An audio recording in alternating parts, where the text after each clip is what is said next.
membeli paku ke gondang dia. Beli juga ke kampung duku.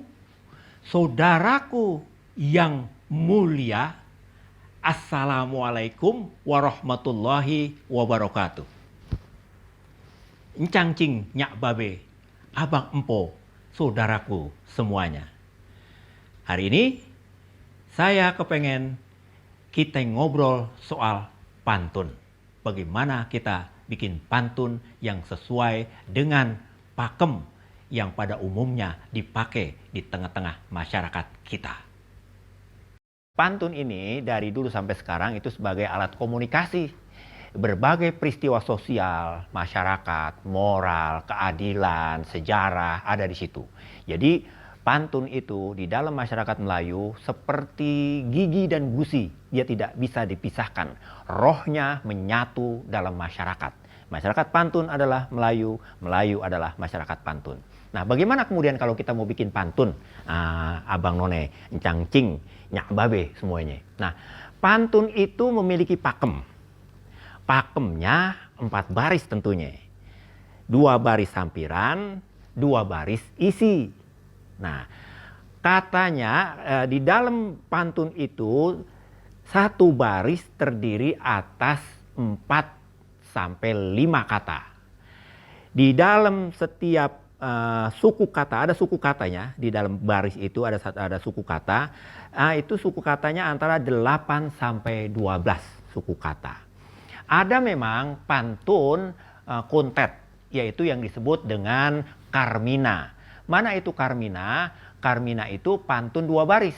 Misalnya ikan sepat, ikan gabus, mungkin cepat, mungkin bagus. Itu karmina, tetapi itu tidak umum. Yang kita bicarakan ini adalah pakem pantun yang 4 baris. 2 baris sampiran, 2 baris isi, yang kata setiap baris itu terdiri atas 4 sampai 5 kata. Dan suku kata setiap baris itu antara 8 sampai 15 suku kata atau 12 suku kata. Jadi kira-kira begitu.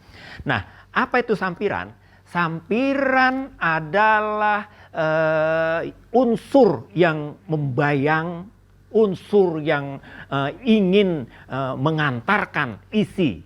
Jadi unsur-unsurnya ya bisa misalnya tentang binatang, flora atau fauna atau alam yang ada sekitarnya. Nah, pantun itu yang sampiran itu memang bayang-bayang akan masuk kepada pantun. Tapi yang lebih penting lagi, pantun itu adalah pakemnya rima. Rima itu persamaan bunyi di akhir kata atau di akhir dari kalimat, di akhir satu baris. Nah, rima itu bentuknya ABAB atau di Betawi bisa ABAB, bisa AA. Jadi rima persamaan bunyi. Nah, yang kudu kita perhatikan itu rima itu memang ada rima penuh, ada rima awal, rima akhir, ada rima tengah dan rima akhir. Nah, mana itu misalnya kalau kita bilang rima yang penuh, misalnya begini, ada pantun lama ya, pantun klasik itu misalnya berakit-rakit ke hulu, berenang-renang ke tepian, bersakit-sakit dahulu, bersenang-senang kemudian. Nah itu berakit-rakit ke hulu itu sampiran pertama. Kemudian isinya dari isi pantun itu yaitu baris ketiga. Bersakit-sakit dahulu, yaitu berakit, bersakit, rakit, sakit, ke hulu, dahulu. Jadi itu yang dimaksud dengan rima, itu rima penuh. Rima penuh itu berakit-rakit ke hulu, berenang-renang ke tepian, bersakit-sakit dahulu, bersenang-senang kemudian. Baris kedua berenang-renang ke tepian itu isinya di baris keempat bersenang-senang kemudian. Berenang, bersenang, eng gitu ya. Ang, senang, bersenang, senang, kemudian tepian, an gitu ya. Jadi itu rima penuh. Mana dia rima tengah? Yang disebut dengan rima tengah itu misalnya kue bolu, kue rengginang. Ini pantun Betawi ya, pantun Betawi asli. Yang sering dinyanyikan dalam lagu-lagu lama. Kue bolu, kue rengginang. Roti-roti dalam tetampa. Dari dulu sudah saya bilang, setengah hati buatlah apa. Nah itu yang disebut dengan rima tengah dan rima akhir. Kue bolu dari dulu. Saya sudah bilang, kue bolu, kue rengginang. Lu dulu, rengginang udah bilang. Roti-roti dalam tetampa. Setengah hati, buatlah apa. Jadi tetampa, buatlah apa. Jadi itu rima tengah dan rima akhir. Nah, kalau rima komplit itu rima sempurna yang tadi itu. Berakit-rakit ke hulu, berenang-renang ke tepian, bersakit-sakit dahulu, bersenang-senang kemudian. Nah, kemudian rima tengah dan rima akhir itu kue bolu, kue rengginang, roti-roti dalam tetampa. Dari dulu sudah saya bilang setengah hati buatlah apa. Nah, jadi memang yang tadi saya sebutkan bahwa rima itu adalah pintu masuk atau pembayang dari isi pantun itu atau pengantar untuk masuk ke isi pantun itu atau mengkondisikan isi pantun itu, maka kira-kira kalau orang itu berakit-rakit ke hulu, kemudian berenang-renang ke tepian, bersakit-sakit dahulu, bersenang-senang kemudian. Itu kan kalau orang misalnya ingin sukses. Jadi dia harus bekerja keras. Jadi dia ada semacam ungkapan. Ada semacam sindiran, semacam ungkapan yang ingin bayangan dari isi pantun itu. Bersakit-sakit dahulu, bersenang-senang kemudian. Jadi kalau orang pakai rakit, kalau di Betawi itu ya rakit. Berakit-rakit ke hulu, kita berakit-rakit pergi ke hulu, kemudian berenang-renang ke tepian. Itu orang berenang kan capek.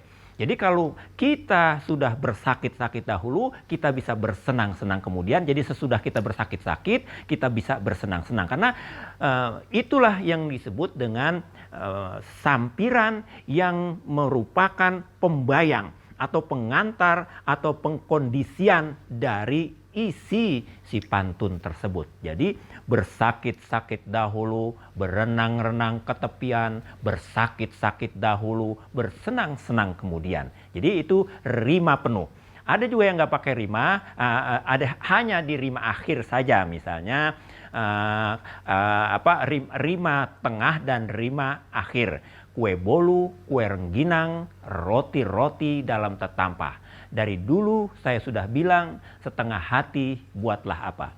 Jadi pantun ini, Abang None, Encang Cing, Nyak Babe semuanya, adalah satu upaya masyarakat tradisional berkomunikasi dengan sopan dan santun. Jadi kalau dalam masyarakat Betawi itu pantun dipakai dalam upacara buka palang pintu salah satunya. Nah, dulu upacara buka palang pintu itu namanya adalah sapun atau nyapun. Artinya sapun atau nyapun itu bahasa Betawi klasik, bahasa Betawi arkais yang artinya berkomunikasi dengan sopan dan santun. Berkomunikasi dengan sopan dan santun itu diekspresikan, diungkapkan dalam bentuk pantun. Jadi dia merayu calon menantunya dengan cara pantun. Jadi nggak langsung minta, sini gue minta lu, anak lu sini. Kan nggak seperti itu. Jadi disampaikan dengan bentuk pantun. Kalau tidak kena matahari, tidak bakalan kembang berseri. Kalau tidak karena rumah Tuan Putri di sini, tidak bakalan saya dan rombongan datang kemari. Nah itu kan rima tadi itu rima a ya, a. Jadi ri, mentari, kemari, di sini, kemari, jadi i. Jadi kira-kira begitu. Jadi di Betawi ada bentuk rima ab, ada juga bentuk rima a biasa. Oleh karena itu, kawan-kawan, mari kita pakai dan biasakan bikin pantun dengan pakem yang baik dan benar. Isi pantun bukan pantun Carmina 2 baris, juga bukan pantun 6 baris atau pantun 8 baris. Ada pantun-pantun seperti itu. Tapi yang kita bicarakan adalah pantun yang pakemnya 4 baris, terdiri atas 2 sampiran, 2 isi, dengan tiap baris itu katanya antara 4 sampai 5 kata, dan suku katanya setiap baris itu antara 8 sampai 12 suku kata. Dan berrima AB atau AA, dan yang lebih penting lagi ada rima sempurna. Rima sempurna itu saya ulang lagi, berakit-rakit ke hulu, berenang-renang ke tepian, bersakit-sakit dahulu, bersenang-senang kemudian. Ada rima tengah dengan rima akhir, yaitu kue bolu, kue rengginang, roti-roti dalam tetampa. Dari dulu sudah saya bilang, setengah hati buatlah apa. Jadi mari sama-sama kita bikin pantun yang memang asik, pantun yang memang mengekspresikan isinya. Demikian, kupas kelapa jangan dibelah, kalau dibelah tumpah airnya. Kalau ada kata dan ucapan saya yang salah, mohon kiranya dimaafin dan diampunin saya. Wabillahi taufiq wal hidayah. Wassalamualaikum warahmatullahi wabarakatuh.